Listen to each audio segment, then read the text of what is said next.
नमस्कार दोस्तों, मैं अनिल कुमार, सहायक आचार्य राजनीति विज्ञान, राजकीय महाविद्यालय मुंडावर। आज की इस ऑनलाइन कक्षा में आप सभी का स्वागत है, अभिनंदन है, वंदन है। दोस्तों, पूर्व के वीडियो में हम राजा राम मोहन राय के बारे में पढ़ चुके हैं। अब आज के इस वीडियो के माध्यम से हम बीए फर्स्ट ईयर का जो आपका सिलेबस है उसमें जो पेपर होगा भारतीय राजनीतिक विचारक, तो उसी में से एक महत्वपूर्ण थिंकर है, हमारे विचारक हैं, विद्वान हैं स्वामी दयानंद सरस्वती। उनके बारे में आज हम अध्ययन करेंगे। तो चूंकि मैं पूर्व के वीडियो के माध्यम से भी आपको जानकारी दे चुका हूं कि जब भी हम किसी विद्वान के बारे में, किसी थिंकर के बारे में पढ़ते हैं तो सबसे पहले हमें उनके सामान्य जो जीवन परिचय है उसके बारे में पढ़ना चाहिए, ताकि उसके जीवन में जो गतिविधियां घटित हुई उनका हम अध्ययन करें, तो उसके माध्यम से उसके विचारों के क्रम को हम समझ सकें, क्योंकि वातावरण से ही विचारों का जन्म होता है। तो दोस्तों, चलिए देखते हैं स्वामी दयानंद सरस्वती का सामान्य परिचय। स्वामी दयानंद सरस्वती भारतीय संस्कृति के वैदिक संरक्षक थे, आर्य समाज के संस्थापक थे और उन्होंने वेदों की ओर लौटने का संदेश दिया था।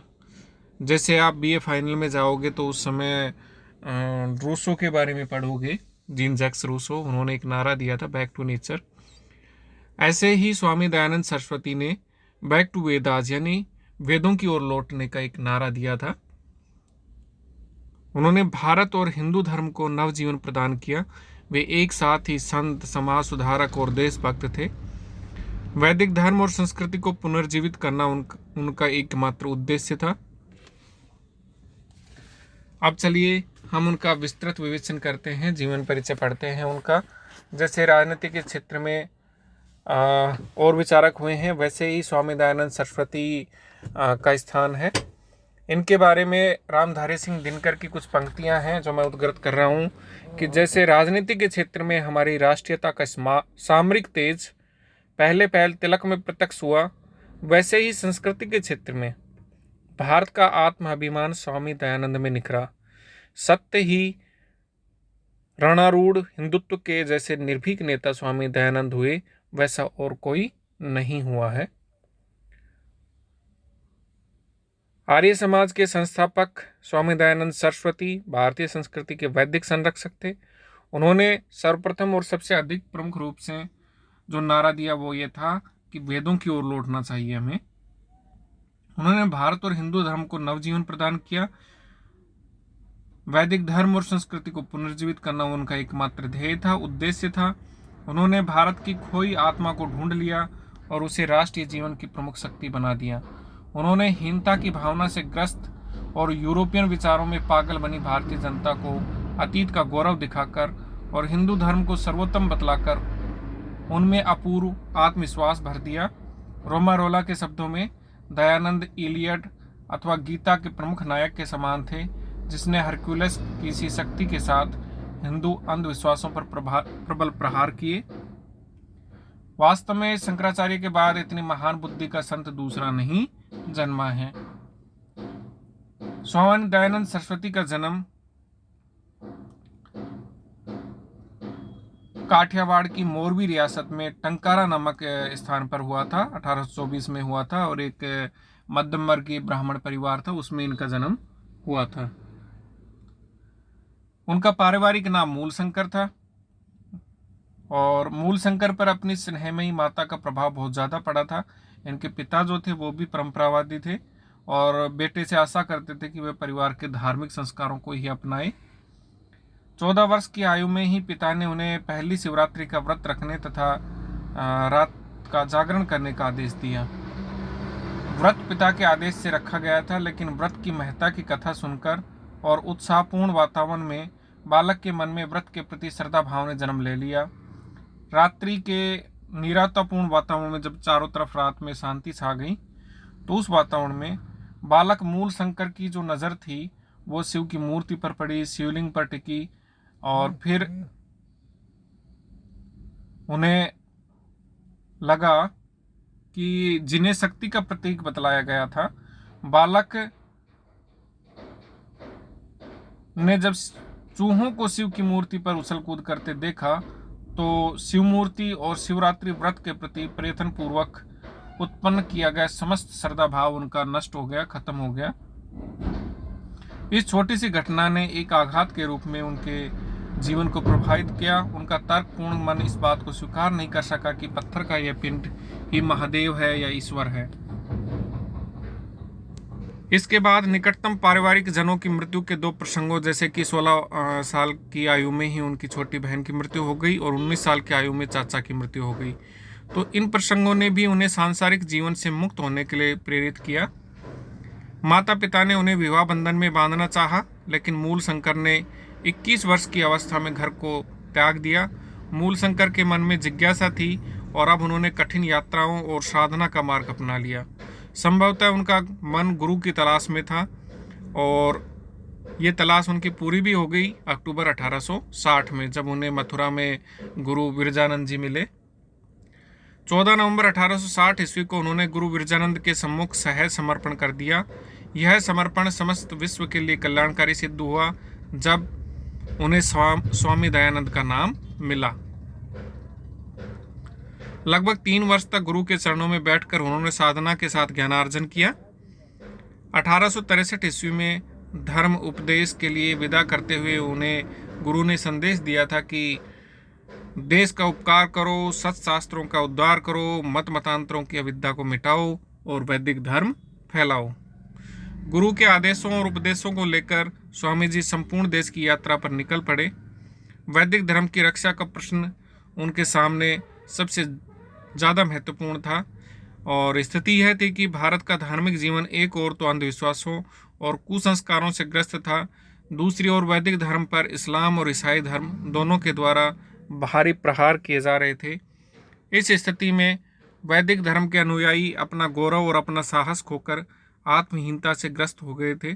स्वामी जी ने इस स्थिति को दूर करने का संकल्प किया और उस समय जैसी परिस्थितियां थीं उनमें उन्होंने वैदिक धर्म पर आक्रमण करने वाले अन्य मतावलंबियों पर दुगनी शक्ति से प्रत्याक्रमण बोल दिया।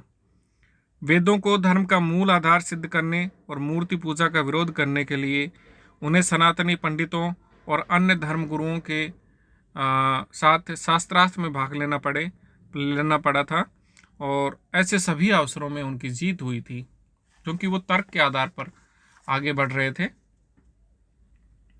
धर्म प्रचार और यात्रा क्रम में अक्टूबर 1874 में स्वामी जी मुंबई पहुंचे और 10 अप्रैल 1875 के दिन मुंबई में पहले आर्य समाज की स्थापना की। इसके लगभग 2 साल बाद ही लाहौर में भी आर्य समाज की स्थापना हो गई थी।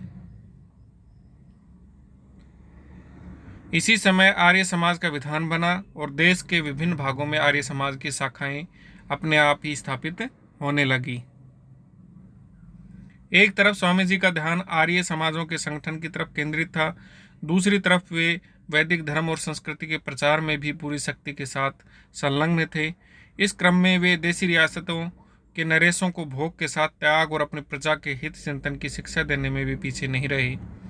17 मई 1883 ईस्वी को वे जोधपुर पहुंचे और जोधपुर नरेश जसवंत सिंह को वैश्या नन्नी बाई के प्रेम में लिप्त देखकर जब उन्होंने नरेश को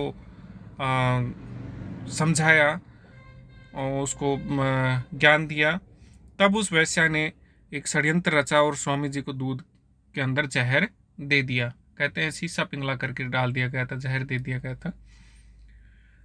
30 अक्टूबर 1883 ईस्वी को उनका देहावसान हो गया। वैदिक धर्म के प्रचार क्रम में जिन व्यक्तियों के स्वामी जी के साथ भारी मतभेद थे, उन व्यक्तियों ने भी मृत्यु के बाद ज्ञान के सूर्य को भावभीनी श्रद्धांजलि अर्पित की। स्वामी दयानंद की 2 रचनाएं सबसे अधिक महत्वपूर्ण हैं।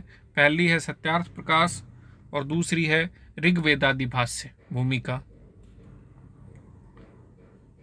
तो ये रचनाएं उनकी बहुत ही फेमस है, ऋग्वेदादि भाष्य और सत्यार्थ प्रकाश। अगली बात आती है दोस्तों कि स्वामी दयानंद सरस्वती के चिंतन का जो आधार है वो है वेद।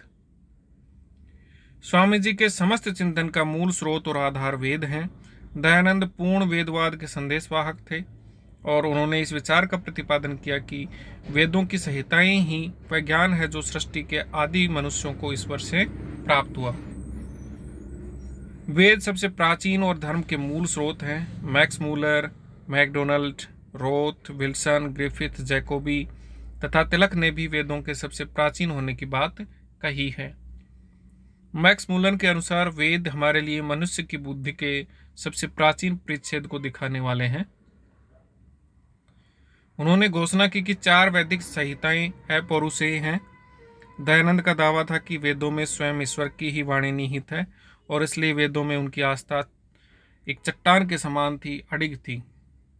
उनका कथन था कि वेद शाश्वत हैं, शुद्ध हैं, आदि ज्ञान के स्रोत हैं और वे जीवन की तमाम समस्याओं का वैदिक सिद्धांतों के आधार पर समाधान करना चाहते थे। दयानंद ने असंदिग्ध रूप से घोषणा की कि वेदों में आध्यात्मिक, तात्विक ज्ञान तथा वैज्ञानिक भौतिक ज्ञान का रहस्य दोनों का ही समावेश है। स्वामी दयानंद का निश्चित मत था कि नैतिक जीवन जीने के लिए यदि हम वेदों का मार्ग ग्रहण कर लें तब निश्चय ही संपूर्ण मानवता का कल्याण हो सकता है।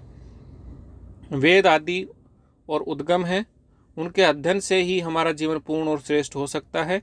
नैतिक पुरुषार्थ के प्रतीक हैं तथा उस ज्योति प्रकाश के पुंज हैं जिनसे समस्त भारत अतीत में आलोकित हुआ था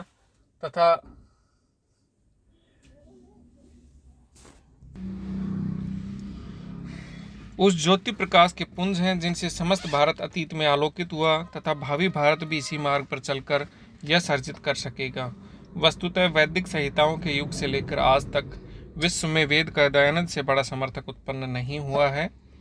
1864 के बाद उन्होंने संत पॉल तथा लूथर की संयुक्त शक्ति तथा उत्साह के साथ अपना संपूर्ण जीवन वेद की वेदी पर अर्पित कर दिया।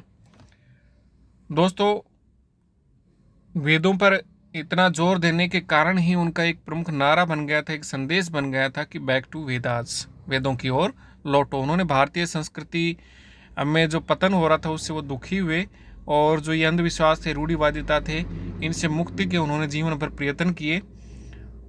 मूर्ति पूजा का उन्होंने घनघोर विरोध किया और इस वीडियो के माध्यम से आज हमने उनके जीवन परिचय के बारे में जाना। आगे हम उनके अन्य विचारों का अध्ययन करेंगे। धन्यवाद।